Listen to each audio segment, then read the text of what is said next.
Y ese ha sido el propósito de todas las predicaciones con diferentes personajes que nos han enseñado la bendición de los nuevos comienzos. ¿Se acuerdan dónde dejamos al personaje del domingo pasado? ¿Dónde lo dejamos? ¿Dónde terminó la historia en ese momento? ¿Terminó Pedro contento? Sí. ¿Terminó pescando peces? No, esta vez ya no. Ahora Pedro se encaminaba a una aventura con Jesús por 3 años, para caminar a su lado, para estar en el mismo ministerio. Jesús le iba a enseñar a Pedro a pescar ahora hombres. Ese fue el nuevo comienzo al cual Jesús invitó a aquel pescador. Pero te tengo una noticia, y esa noticia quizás no sea tan nueva, porque tú, al igual que Pedro, has experimentado lo mismo. ¿Sabes qué pasó en esos 3 años?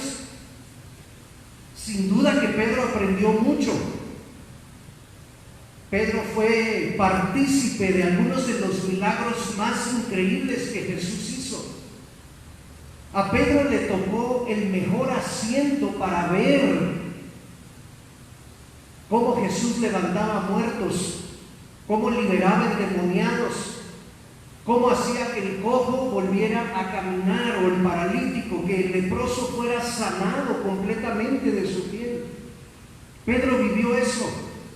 Pero hermano, tú sabes también que durante esos 3 años de caminar con Jesús, Pedro también se equivocó bastantes veces. Ustedes saben, porque se los he dicho, que una característica de Pedro es que él era muy impulsivo. Hablaba la mayoría de las veces sin pensar las cosas y se comprometía demasiado.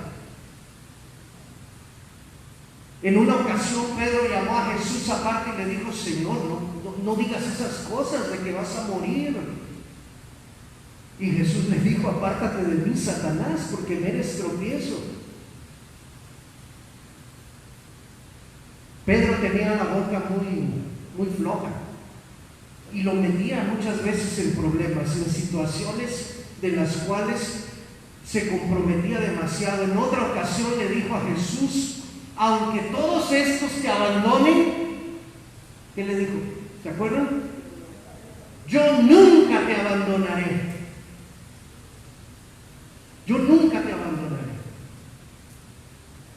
Puedo imaginarme el rostro, la cara de Jesús al oír a Pedro decir eso, y Jesús le dice: Pedro, ven, mira, esta misma noche me negarás en 3 ocasiones. Así que mejor quédate callado, no digas nada, no te comprometas demasiado, piensa antes de hablar. Aquello que Jesús le dijo a Pedro se cumplió. Cuando Jesús es arrestado y es llevado ante el concilio, ante el sumo sacerdote, Pedro va siguiendo a Jesús como a escondidas, y dice la Biblia que como hacía frío, se colocó en una fogata. Alguien había prendido una fogata para calentarse, donde había soldados, donde había gente curiosa, y ahí Pedro llegó también a calentarse, y fue alrededor de ese fuego, de esa fogata, donde se dio la tragedia. Este hombre también andaba con ellos. Dice Pedro: no, yo no, para nada. Claro que sí, nosotros te hemos visto con él. Por supuesto que no, dice Pedro. Les estoy dando mi palabra. Cuando por 3ª vez lo tratan de involucrar con Jesús, Pedro cae al extremo de maldecir, a fin de afirmar que él no conocía a Jesús. Tan pronto Pedro menciona la 3ª negación, ¿te acuerdas qué se oyó? Rompiendo el silencio de la madrugada de ese día,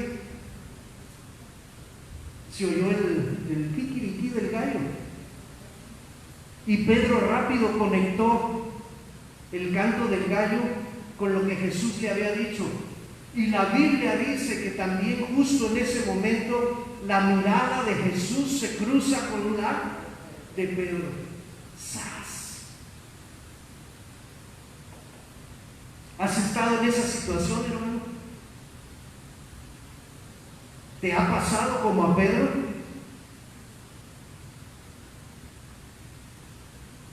Dijiste, tú lo dijiste, que podíamos contar contigo, y a la mera hora algo pasó y ya no pudimos contar contigo. ¿Te ha pasado? Que diste tu palabra y fallaste irremediablemente. Como yo he predicado en otras ocasiones, estoy seguro que la mirada de Jesús no fue una mirada de reproche, sino como una mirada de: Pedro, acuérdate lo que te dije, de que esto iba a suceder, no dejes que tu fe decaiga. Pero Pedro en ese momento sí se sintió terriblemente mal. Dice la Biblia que salió de aquel lugar y se fue a llorar amargamente.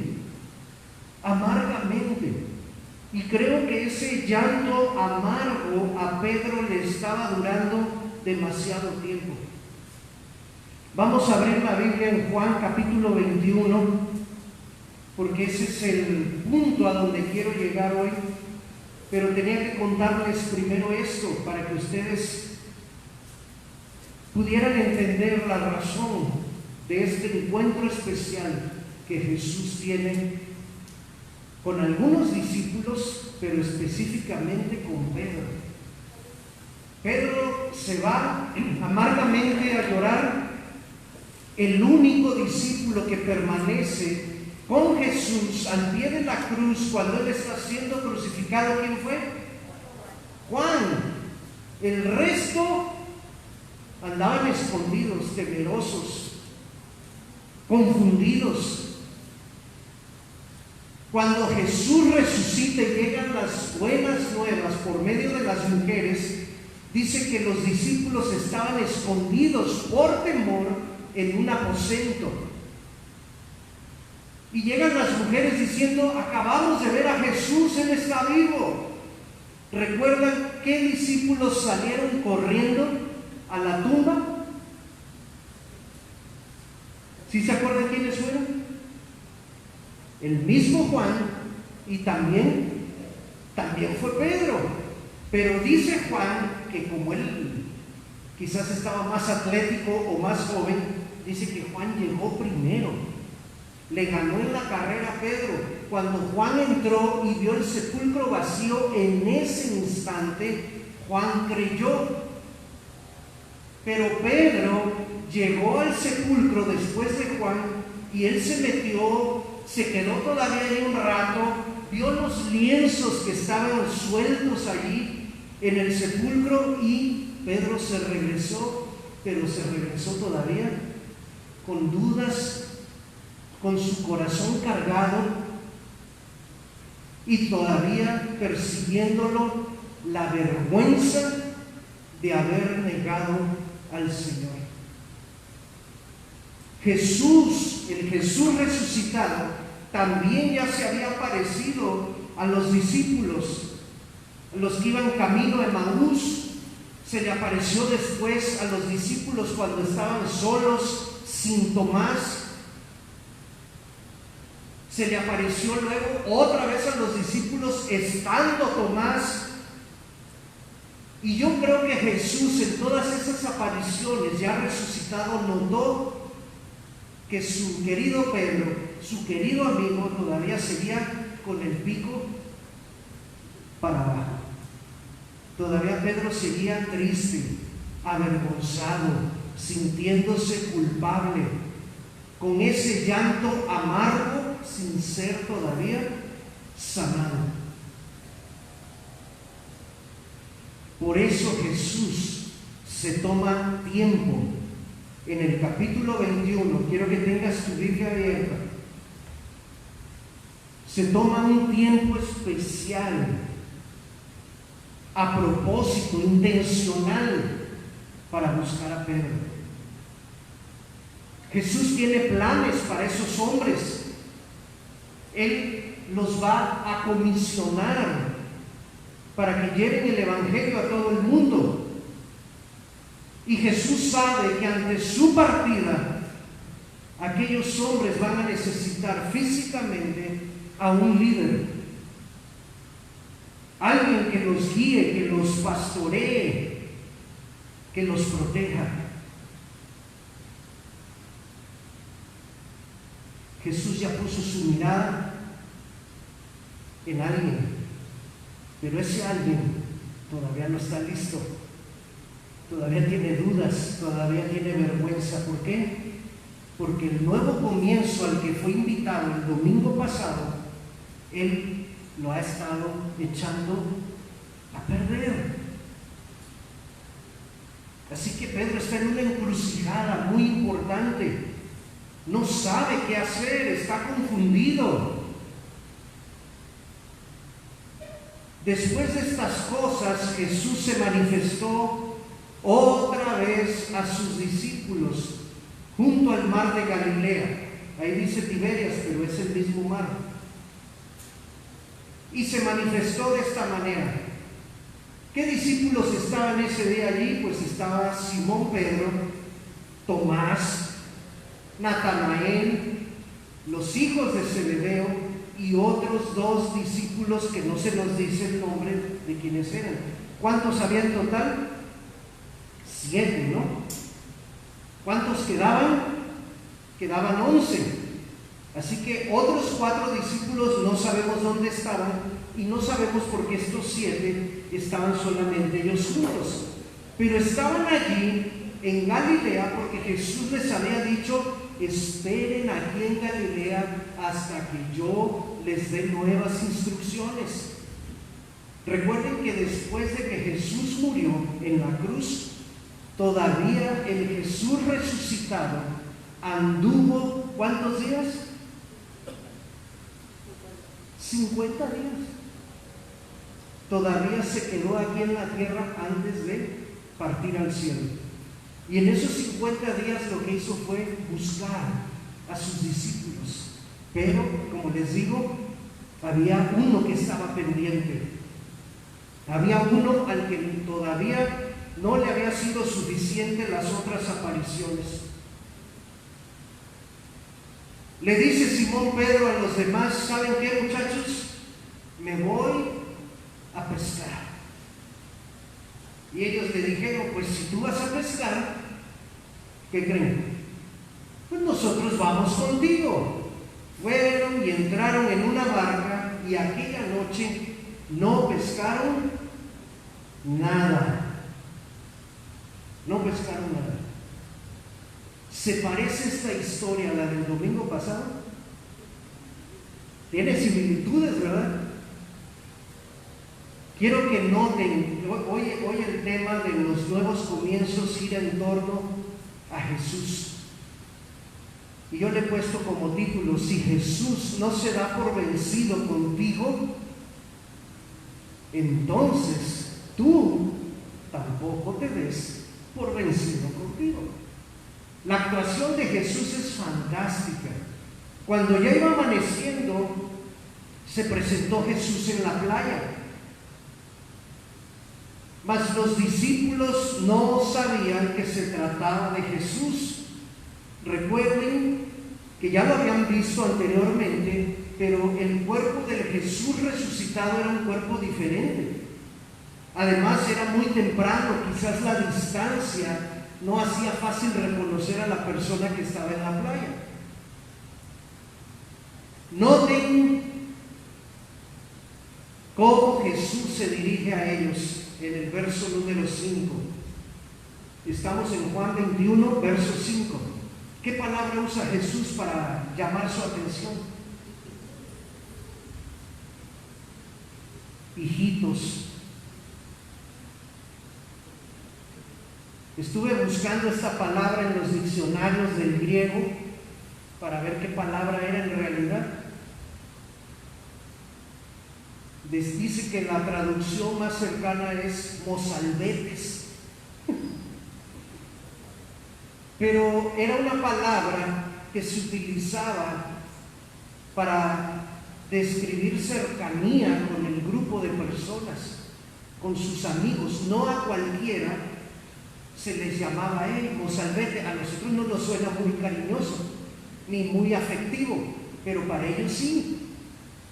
En su cultura esa palabra era una palabra que describía a un amigo cercano, un amigo íntimo, un amigo con el que tienes tanta confianza que te puede llamar así. ¿Sí? ¿Verdad que en nuestro grupo de amistades hay gente que nos llama por nuestro nombre de pila, muy formal, ¿no? Claudia. Pero hay gente que te conoce más y a lo mejor te dice Clau, de cariño. Y así va haciéndose más íntimo y más especial el nombre con el que nos llaman. Pues bueno, aquí vemos a un Jesús cariñoso, a un Jesús cercano, a un Jesús que ya pudiera haber sido al cielo a celebrar la victoria, pero que todavía se toma tiempo para ir a buscar ¿a quién? A aquel que tropezó, a aquel que fracasó, a aquel que lo negó, a aquel que trae una carga muy grande en su corazón. Muchachos, hijitos, mozalbetes, ¿tienen algo de comer? Ellos responden con sinceridad, pues no tenemos nada. Intentamos pescar, pero no hubo ni un solo pez que cayera durante la noche. Él les dice, echen la red a la derecha de la barca y hallarán bastantes peces. Les digo que esta historia se parece a la que vimos el domingo pasado en Lucas, capítulo 5 era. También allá Jesús le dio una instrucción a Pedro y le dijo, ve profundo, ve más profundo. En esta ocasión no le dice que vaya profundo. En esta ocasión le dice, tira la red a tu lado, a la derecha. ¿Qué pasó? ¿Qué sucedió? Los peces empezaron a llegar a la red. La echaron y ya no la podían sacar por la gran cantidad de peces. Incluso más adelante en la historia se nos dice con exactitud cuántos peces pescaron. ¿Ya vieron cuántos fueron? 153 pescados. Es una buena pesca, muy buena pesca. No sé cuántos de ustedes hayan ido a pescar alguna vez al río y hayan traído tal cantidad de peces en una sola tirada de red. Y a veces ni tirándola 20 o 30 o 40 veces logramos juntar esa cantidad. Entonces el discípulo, aquel a quien Jesús amaba, ¿quién era ese discípulo? Juan era el discípulo a quien Jesús amaba. Cuando obedecieron y se dieron cuenta, recordaron que esa situación ya la habían vivido 3 años atrás, el primero que reacciona y discierne es Juan. Y Juan dice, se trata del Señor, es el Señor el que está ahí en la playa. Entonces dice aquí que cuando Simón Pedro oyó de parte de Juan que era Jesús el que estaba ahí en la playa, dice que se ajustó la ropa porque se la había aflojado. Como buen pescador, para tener más movimiento, se había a lo mejor aflojado el cinturón o la correa con la que se amarraban ahí la túnica, o a lo mejor se había remangado las mangas, no sé.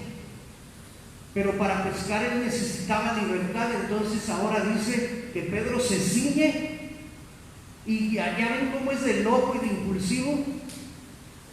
No esperó a que la barca llegara con todos los peces. Él luego se avienta a un clavado y llega a la playa y quería ver a Jesús.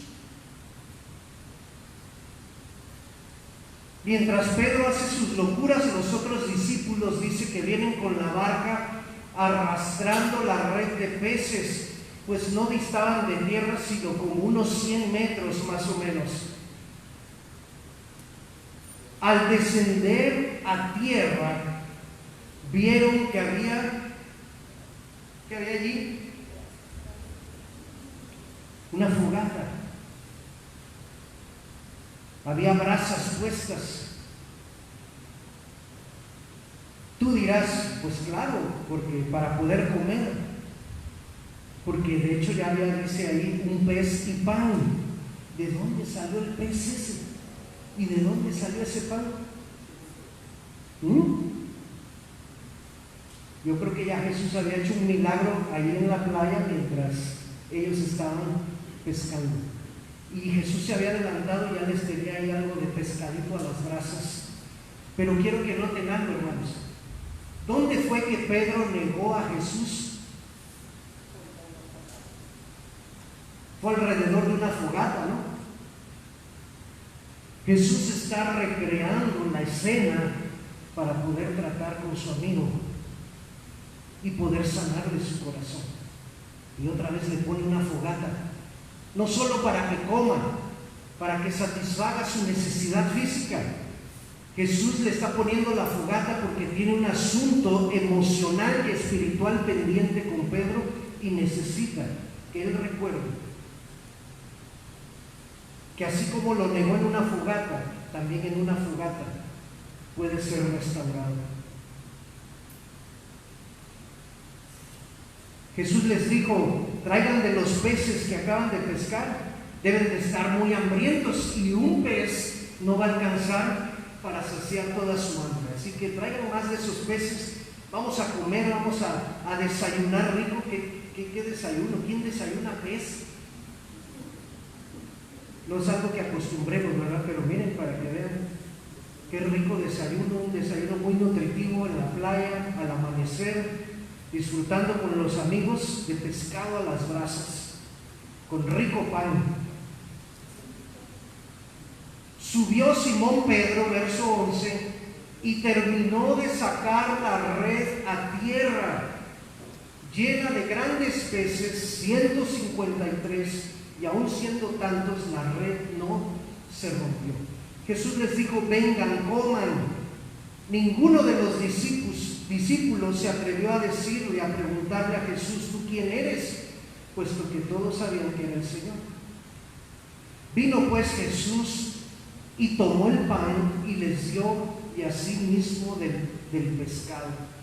Y esta ya era la tercera ocasión en la cual Jesús se manifestaba a sus discípulos después de haber resucitado. Déjenme aclarar aquí, fueron 40 días los que Jesús, no 50, 40 días. 50 días fueron los del Pentecostés. El Jesús resucitado solo estuvo 40 días sobre la tierra. Y aquí viene lo bueno, la parte central de la historia, del verso 15 en adelante. Ya comieron, ya disfrutaron, ya fueron parte del milagro de los peces. Viene el punto por el cual Jesús se tomó tiempo para preparar este encuentro con su amigo Pedro. Simón, hijo de Jonás, ¿me amas más que estos?, fue la pregunta que Jesús le soltó a Pedro después del desayuno. Para entender mejor este diálogo necesitamos leerlo en el idioma original, y el Nuevo Testamento está escrito en griego. Cuando Jesús usa la palabra amor, Él está refiriéndose al amor ágape, que como sabemos es la expresión máxima de amor, es el amor comprometido y sacrificial. Si yo estuviera hablando en griego, yo le estaría diciendo a Pedro: Pedro, ¿me agapes? Es decir, Pedro, ¿estás dispuesto a mostrar un amor más comprometido, más sacrificial? La respuesta de Pedro es utilizando otra palabra que describe amor, pero no un amor tan comprometido como el ágape? La respuesta de Pedro es: sí, Señor, te fileo. Fileo es como si dijéramos nosotros: pues sí te quiero. Los esposos que están aquí presentes van a entender este diálogo bien rápido. Yo no sé si te ha pasado. De repente tu esposa viene con unos ojitos raros, se te acurruca a un ladito, y cuando ya se te acurruca y trae ojitos raros, ya uno sabe que la cosa viene mal. ¿Sí? Hay que parar las antenas, dejar de hacer lo que está uno como esposo haciendo, porque hay que poner atención.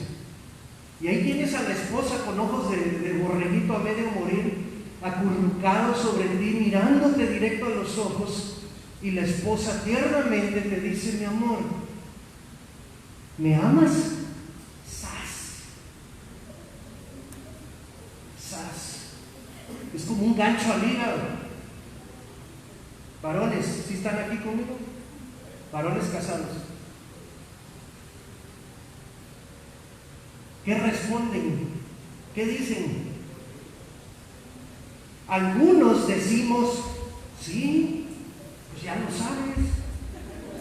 No, mi amor, no, mi amor, que si me amas. Ah, caray. Ah, caray. Es el lenguaje de las mujeres, donde quieren oír algo, pero no quieren decirnos exactamente qué es lo que quieren oír, y uno tiene que andar adivinando. Uno quiere quedar bien y dices: pues sí, mi amor, te quiero. No, no, que si me amas. Más o menos esto es lo que ejemplifica ese diálogo entre Jesús y Pedro.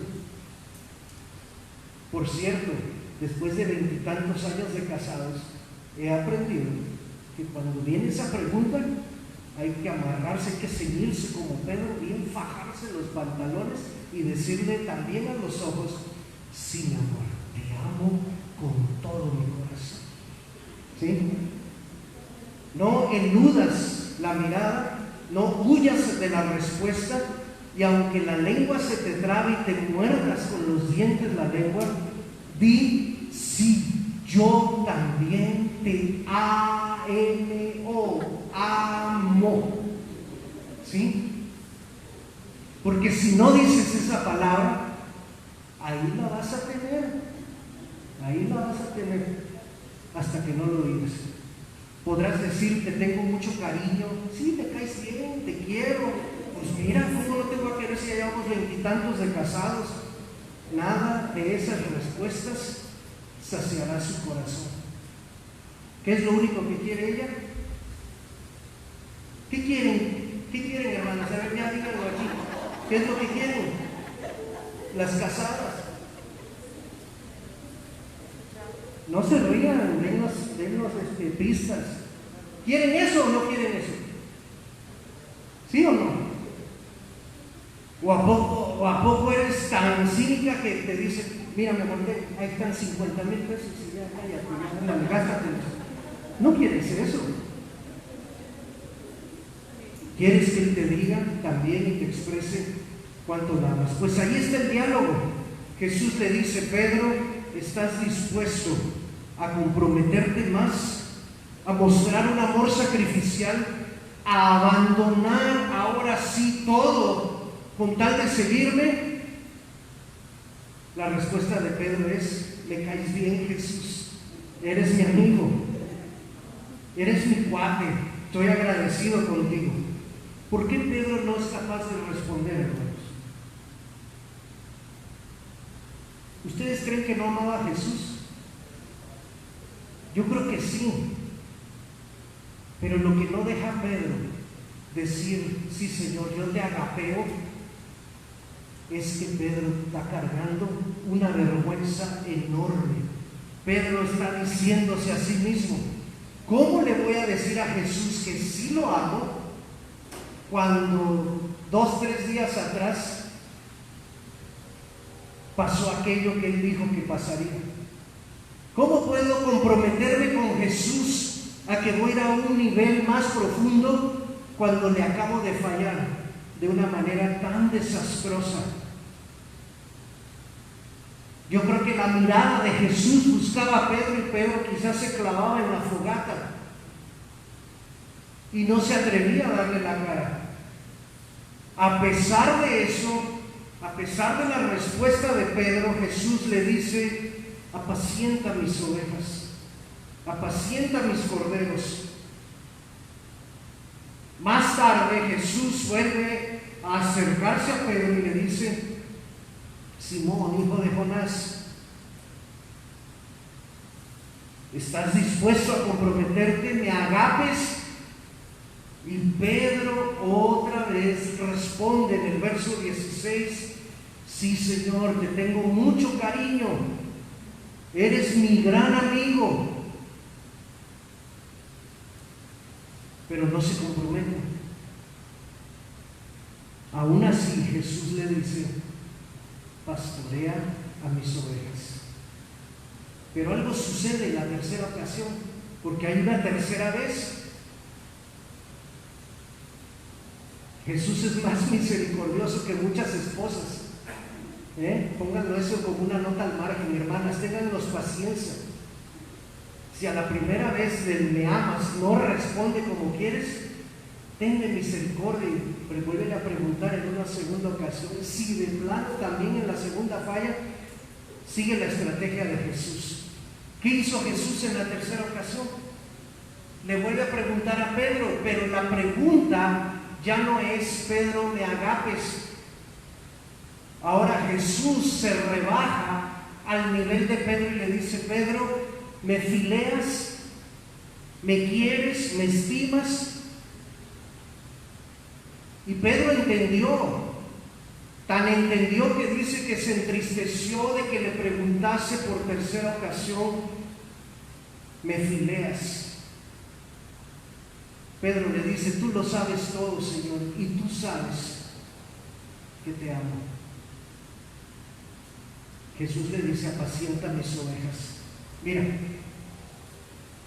cuando Jesús pone su mirada en nosotros, Él no se rinde tan fácilmente como nosotros sí lo hacemos con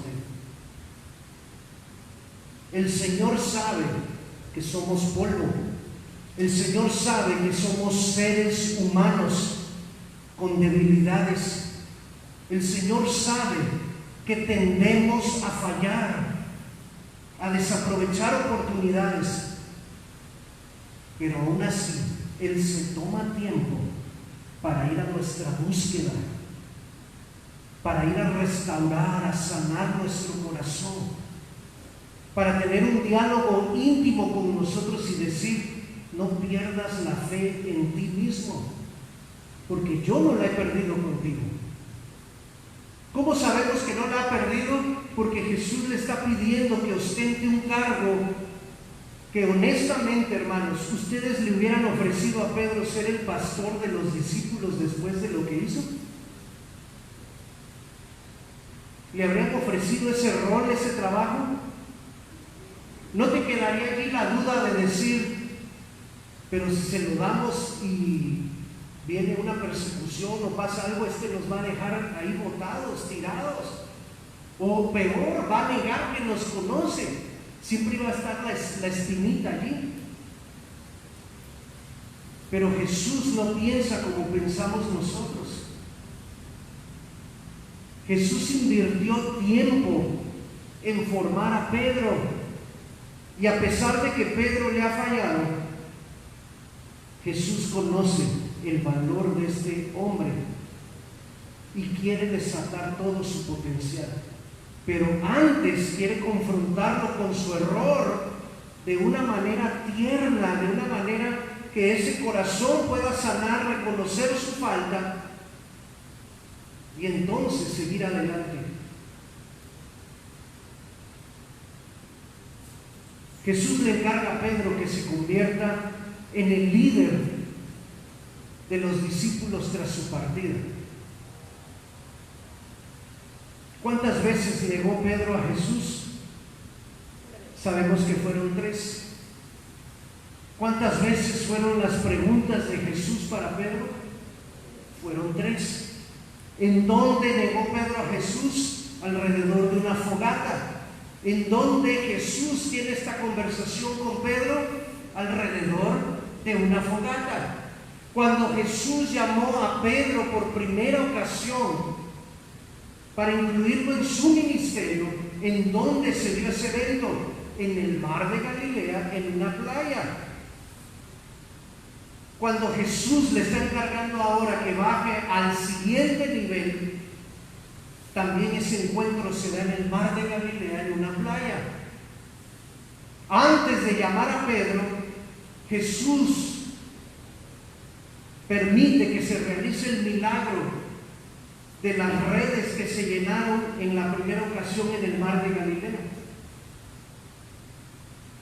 Ahora que Jesús le va a hacer este otro encargo, también permite que Pedro experimente un milagro con la pesca de estos 153 peces. Hay mucha similitud entre los 3 eventos.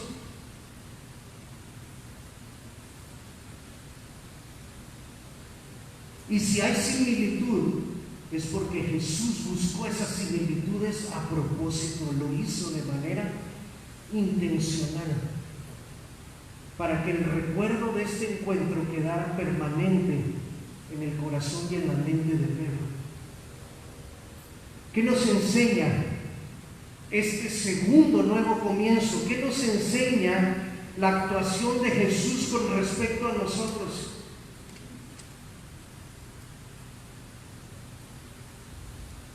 Si tú crees que un solo nuevo comienzo basta para el resto de tu vida, estás equivocado. La vida se trata de nuevos comienzos cada vez que estos son necesarios. Grábatelo bien, con uno no es suficiente. Número 2, nuestra tendencia natural va a ser que en algún momento vamos a fallarle al Señor, fallarle a su plan, fallarle a su amistad, fallarle a su propósito. Muchos de nosotros ya hemos vivido eso. Ya nos ha tocado ese tiempo de sequedad, ese tiempo de apatía, ese tiempo de indiferencia, inclusive ese tiempo en el cual tomaste la decisión de alejarte del Señor por un tiempo.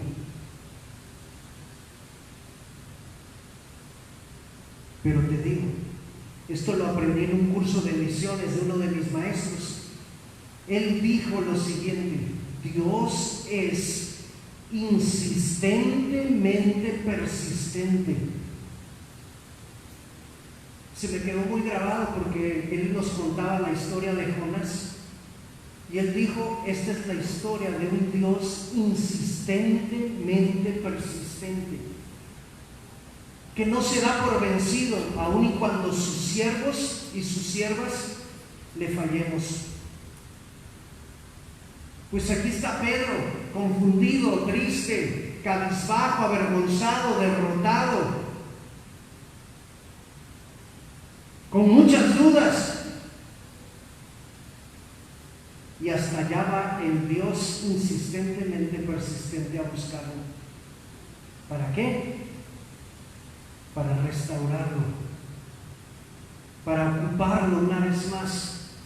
Y no solo ocuparlo con el rol que tenía antes, sino dándole en esta ocasión un encargo superior, una responsabilidad más grande: convertirse en el pastor de los discípulos y de lo que vendría siendo más adelante la iglesia en Jerusalén.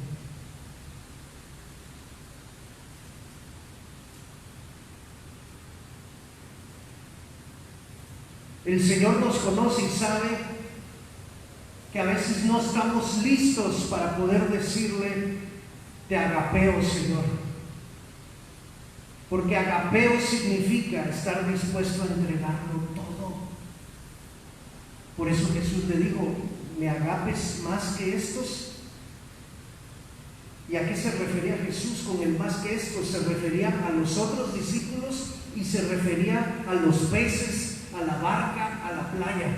¿Estás dispuesto, Pedro, en esta ocasión a renunciar a todo? El Señor sabe que a veces no estamos listos para decirle sí.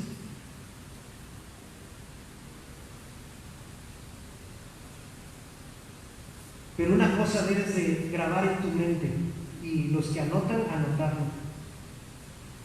Lo único que sí basta para que el Señor nos tome es que podamos decirle, aquí estoy, Señor. Quizás no con el amor tan profundo y tan comprometido, pero sí sabes que te amo. Si esto te sirve, tómalo. Por eso la tercera ocasión Jesús le dijo, me fileas, Pedro.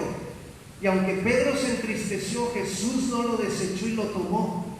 Porque el Señor te quiere así como estás. Solo quiere saber que estás dispuesto a entregarte. Él se va a encargar de juntar todos los pedacitos rotos y empezar a armarte de nuevo, a juntarte de nuevo.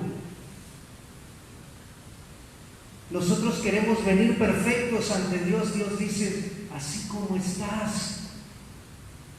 Así con tus errores, así con tus cargas, así con tus depresiones, así con tus fracasos, así con tus vergüenzas, así con tu culpa, así con tus temores. Solo ven, yo me encargo de lo demás.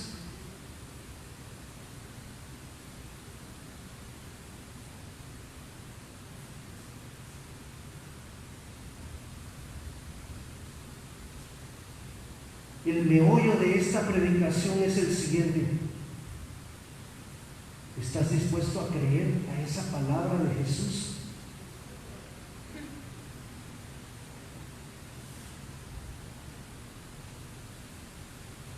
Si te esperas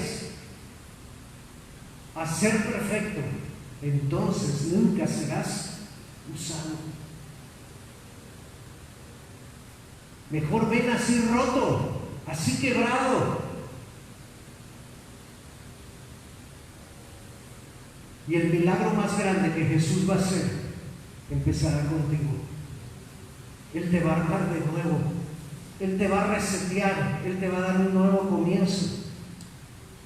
Y te va a encargar una responsabilidad quizás más grande. ¿Qué quiere decir esto, hermanos? Para que no quiero dejar ningún cabo suelto. No quiero que esa cabecita loca que tenemos a veces filtre esta predicación que es tan hermosa y saquen una lección que quizá pueda ser blasfemia.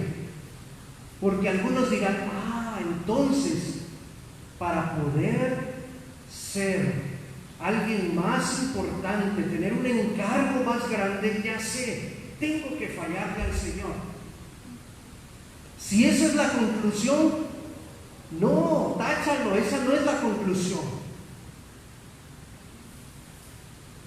Qué hermoso es si puedes darle al Señor una vida donde vayas avanzando de la mano con Él, sin tener caídas, sin tener derrotas. Pero si por alguna razón tropezaste y caíste, allí es donde entra esta predicación. Allí es donde la gracia de Jesús te dice, vente así roto y déjame armarte de nuevo. Déjame ayudarte porque tengo planes maravillosos para ti.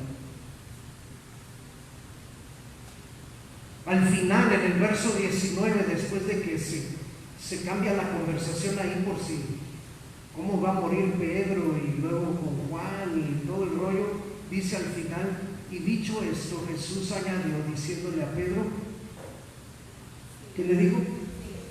Sígueme, sígueme.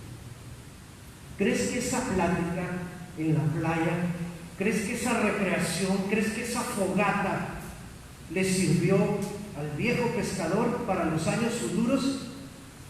¿Crees que marcó una diferencia en su vida? Si te acuerdas quién fue Pedro, ¿verdad? cuando Jesús se va al cielo, Pedro se convierte en la cara del movimiento. Pedro se convierte en la figura principal del cristianismo de la primera época, de la iglesia primitiva. Se describe a Pedro como una columna y baluarte de la iglesia, como uno de los líderes más prominentes. Fue Pedro el primero que se levantó para dar el sermón, aquel en Pentecostés, donde vinieron los 3,000 primeros convertidos. Fue Pedro, aún, fíjense, porque les digo que la historia de Pedro nos da para contar nuevos comienzos una y otra vez, porque todavía después Jesús tuvo que resetear a Pedro otras veces, con algunas situaciones que no le quedaban claras. Aún con sus errores, Pedro ayudó a la iglesia a difundir el evangelio al mundo conocido,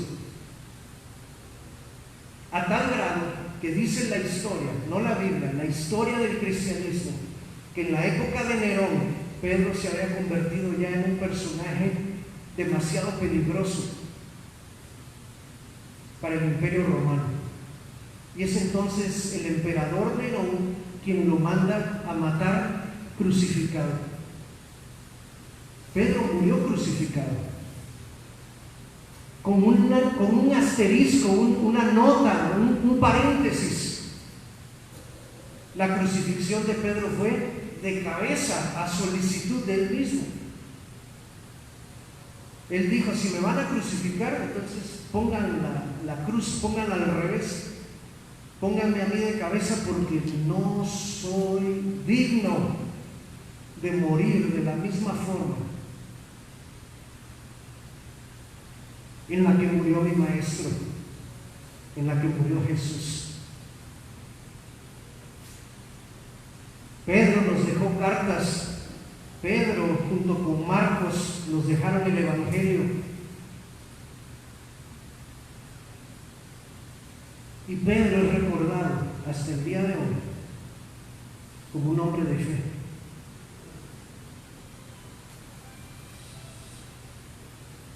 Si Jesús no se da por vencido con nosotros, entonces nosotros no nos demos por vencidos con nosotros mismos.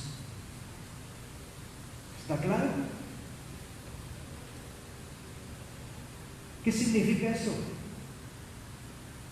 ¿Qué significa? Significa que si yo voy y me acerco y te digo: hermano, necesito una dinamita en tu casa, no vas a poder decir: es que yo le fallé hace 2 años al Señor, es que yo todavía no soy tan perfecto, es que yo le fallé a Cristo, es que yo me alejé de Él hace como unos años atrás. A la luz de esta predicación, a la luz de este encuentro, esas excusas ya no valen. ¿Por qué? Porque se supone que hoy tú vas a creer a lo que Jesús está haciendo aquí con Pedro y que lo quiere repetir. ¿Con quién crees? Lo quiere repetir contigo. Este es el mar de Galilea hoy. Esta es la playa. Y hasta aquí ha venido Jesús para decir: vamos a recomenzar. Vamos a intentarlo de nuevo. Eres mi amigo. No he perdido la fe en ti. Solo déjame guiarte. Cierra tus ojos, por favor.